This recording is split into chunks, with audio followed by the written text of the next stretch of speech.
Howdy folks, how's it going? Well, I just thought I'd do a very quick vlog, and I guess you're wondering why, if I'm all alone in a hotel room, I'm wearing all this. So let's forget about all this. Yeah, and especially this.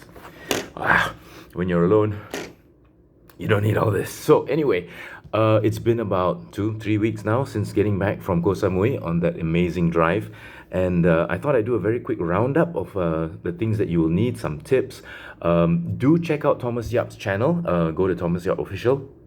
He's got a very very good video, actually a series of videos on what he has done during this drive to Koh Samui, during this drive into Thailand. Now that the borders are open and Thailand pass is not required anymore, he's done a very very good roundup. I think 3 parts in all, whereas I just did one. So I figured, feeling a bit left out here, I would do a very quick roundup. I'm going to try and keep this to 5 minutes because I think you don't want to see my face for more than 3.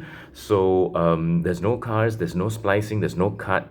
I don't even know where I'm looking right now. I don't even know where's my camera. I think that's the camera. Yeah, that's the camera there. So I shall try and look there so it's not so disconcerting. The drive was excellent. Now, a few things you need to remember, yeah, insofar as your vehicle is concerned. Let's start with the vehicle first. You're going to need your original registration card. The car should be in your name if that's the one you're taking over. If the car is not in your name, it's a little bit mafan lah.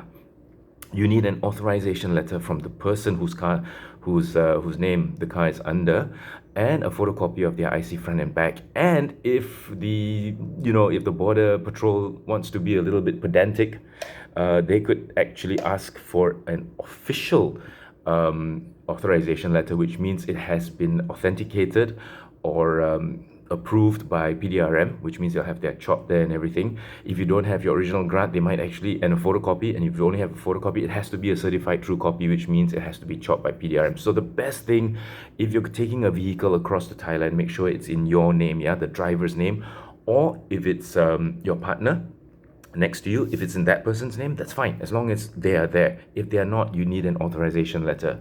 Now, there's a bit of confusion about insurance. It's very very easy. Yeah, bring a copy of your insurance cover note, your Malaysian insurance cover note. If your car has got comprehensive insurance, you might want to inform your insurance company that you are actually taking your car across the border from this date to this date. Now, all my cars are third-party fire and theft, as you know. Not comprehensive because they're very old. If your car is just third-party fire and theft, it's very easy. Just bring a copy of your insurance cover note, okay, or a photo of it on your phone, and of course your original registration card, the VOC. If you notice on the VOC now, they don't even state what color the car is, but you will be asked in Thailand, at the Thailand site, what color is your car, and they might even ask how many people inside. Yeah, but that's not a hindrance. Before you get to Thailand, you might want to get actually not might. You might want to refuel unless you don't care, okay? But I refuel to the brim because the petrol that we need in Thailand, the 95, I think it's either orange or yellow, and it looks like IUUBU, okay? The Thai characters look like IUUBU. That's the one we use, and that one is possibly the most expensive petrol that you can get over there. It's almost 6 ringgit per litre, 5 ringgit something per litre. So fill to the brim before you go across the border. That's always a good thing. Thai insurance is more to cover the if anything should happen, God forbid, if anything should happen over there, it covers the other party, yeah? And it's only 30 ringgit. You must have this. It's not an option. Like I mentioned in the previous video, you can get this all done at Changlun. Go to my community section. You can actually see a photo of my W126 in front of one of these shops where you can buy the insurance. And the good thing about buying it there, it's 30 ringgit for the insurance.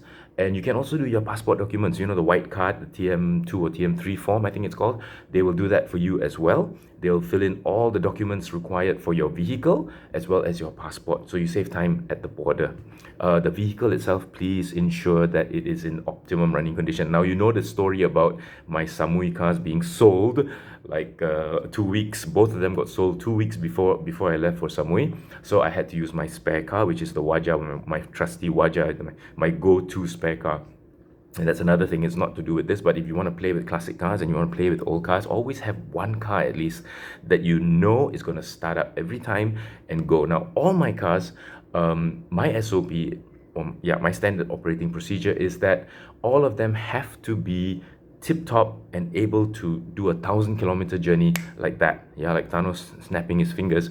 All my cars, I must be able to jump in and drive 1,000 kilometers and back with no problem. So I had to use the Wajah, and of course the Wajah was fine. It was perfect, and it did the journey so well that I'm actually thinking about doing another journey with the Wajah. But as usual, I'm trying to figure out which one I should take. You have to remember also that in Thailand the language barrier is going to be an issue. Like if something happens to your car, if something breaks on your car, if your car breaks down, the language barrier is a bit difficult. If you have somebody there who can interpret for you, that's even better. But most of the time, just trying to get across what you think is wrong with the car, and you might know exactly what's wrong with the car, trying to get that information over to the mechanic in Thailand is going to be very difficult because of the language barrier. So, better safe than sorry. Prevention is better than cure. Very much so applies when you are driving in Thailand. Make sure your car is in tip-top condition, and I mean everything, yeah. Even check the battery charging. Like, they have that little handheld device where they clip it to the battery and they check when your engine is running whether it's charging the battery or not. That stuff, there's small things like that. Very important. Tires especially. Of course, it's not easy. It's not difficult getting new tires in Thailand, yeah, but you don't want the additional hassle. It's all about time. Now, speaking of time, we found out that the last Koh Samui trip, we should have done it at least 3 days on the ground in Koh Samui, because 2 nights there was just not enough. It was like, yeah, we scratched that itch, but it was still itchy by the time we wanted to leave already. So, take your time to scratch that itch, stay on the ground as long as possible. Ideally, all in at least 5 or 6 days. 5 or 6 days would be nice, because don't forget, it takes about 2 days to get there, 2 days to get back. You can do an iron butt drive all the way to the Dong Sak Pier, but that's not fun. You don't want to rush. That's the other thing. Most important, time should not be an issue. Yeah, time should not be an issue. What you want to do is take your time, because the fun, I would say like 80% of the fun is getting there, the actual drive to get there. Because anybody can fly to Thailand, anybody can fly to Koh Samui, anybody can fly to many parts of Thailand, but to actually drive your own vehicle is something amazingly magical, absolutely magical. And you have to try it once. As best as I can explain it, you won't really get it until you feel it for yourself. And driving your own car into Thailand is just an amazing thing. So you want to take your time. Don't forget, you're in another country. If anything happens, it's a lot more difficult than if something happens in your own country. Yeah, and this is across the board, globally. Whenever you go to another country, don't forget, you're an ambassador of your own country. You are a guest in that country. So respect the other road users. Adhere to the traffic laws. Don't make a nuisance of yourself. Don't make it difficult for other people, because it's very easy to stereotype. If Malaysian cars misbehave themselves in another country, Thailand, Singapore, whichever, it's very easy for the locals there to gain a stereotype. Oh, Malaysian driver, no wonder lah. And that's the last thing you want, because it adds a bias to something that's going to happen or might happen. Hopefully, will never happen. Touch wood. But it does add a bias. So just be on your best behavior, better than you're behaving in Malaysia as well, in your own country. Be on your best behavior. Take your time. Don't forget that in Thailand the roads are very straight, so the tendency to speed is really there. Okay, but don't, because there are small pockets of land that dot the highways. Okay, the main highways, and those small pockets of land have people living there, yeah, residents living there, and they might not be used to the way you drive. Now, one of the things that I've always said, Malaysians have a very poor judge of speed, of approaching speed. I mean, they take a cursory glance in their mirror and they see a car like 100, 200 meters behind, and they think it's safe, but they don't realize that car is doing 160, 170 kilometers an hour. It's going to be on their rear bumper in 2 seconds, but they don't realize. And it's the same thing in Thailand. Now, this is not a problem that's endemic to Thailand. It is a problem I've noticed everywhere. Judging oncoming speed is an issue everywhere, and especially if you're driving on a straight road in Thailand, it's doubly dangerous, because the U-turns in Thailand are not a turn-off where you go under an overpass or over a flyover, yeah? The U-turns on those straight roads in Thailand are on the center median. Yeah, the U-turn is on the center median, which means the fastest lane is also the lane that people are going to start slowing down to make a U-turn. And even worse, trailers have to go turn out because they're so long. They have to turn out and to make the U-turn. So you might see a trailer on your left-hand side, okay, with its blinkers on, and you think that it's stopped. But no, it's actually trying to make a U-turn. So you're belting along here, and suddenly the trailer makes a U-turn in front of you. Even worse than that are bikes, because bikes also take a cursory glance at their mirrors and just come out from left to right to make this U-turn on the center median of the highway.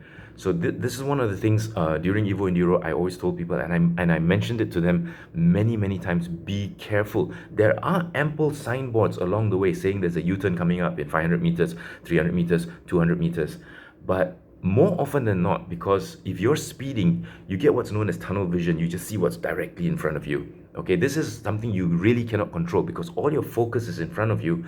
You forget to see what's in your peripherals, or rather, you cannot see what's in your peripherals, and you only focus what's in front of you. You miss those signs, and you're belting along, and suddenly a kapchai pulls out to cut across. Again, because they were already looked and they saw that, wow, you're 200 meters behind, but they don't realize you're approaching at 160, 170.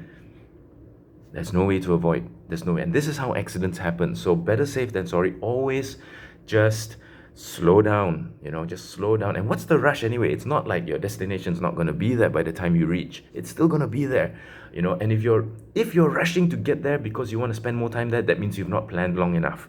So extend your on-ground time so that you don't have to rush to get to that place. Now, we had to rush because of ferries, but I made sure we left early on the day when you had to catch the ferry.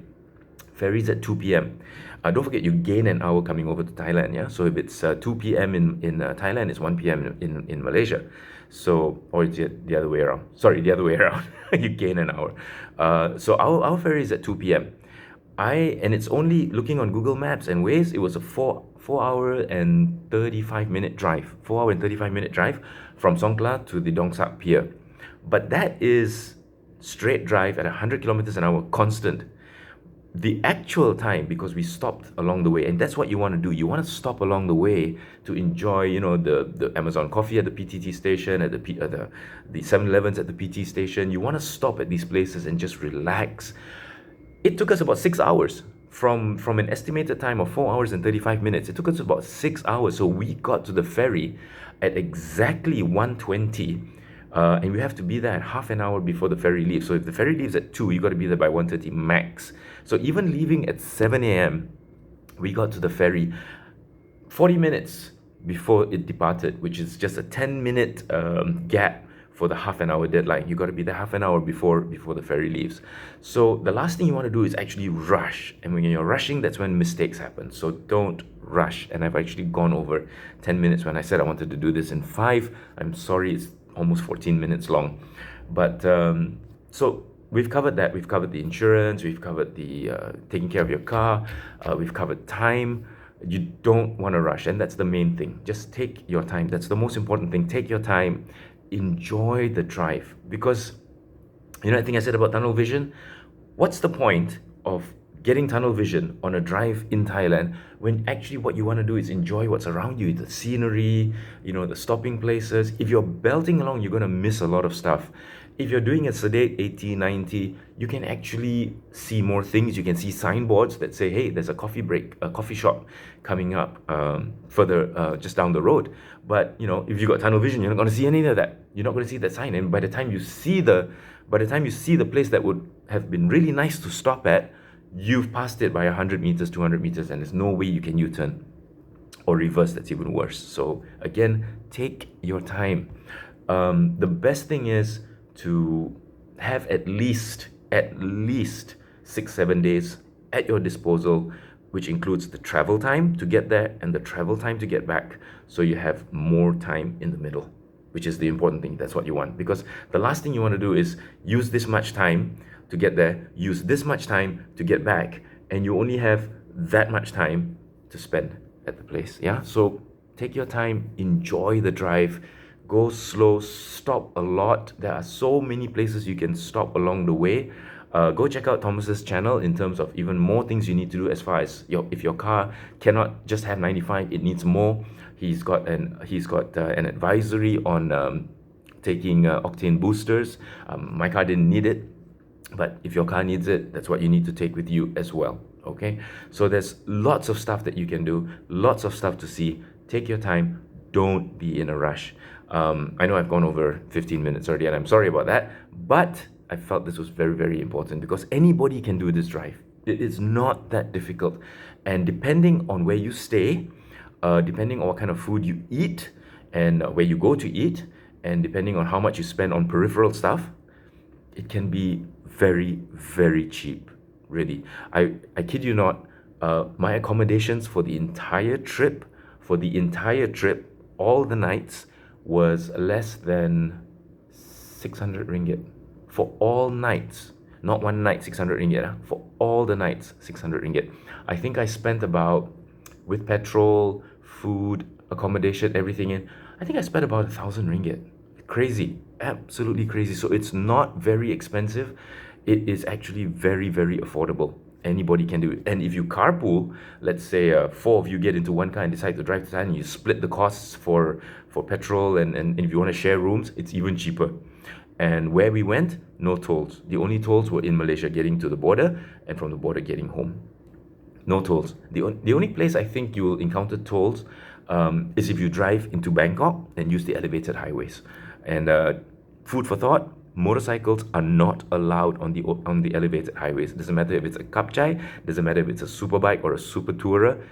Bikes are not allowed on the elevated highways. And if you get caught, depending on how nasty they want to be, it can be very expensive. One thing you must remember though is you have to return your car form when you cross back over the border. There's a form that you keep with you. It's almost like a carnet form, I guess. It's the document for your car that must be returned, and you have to sign the logbook.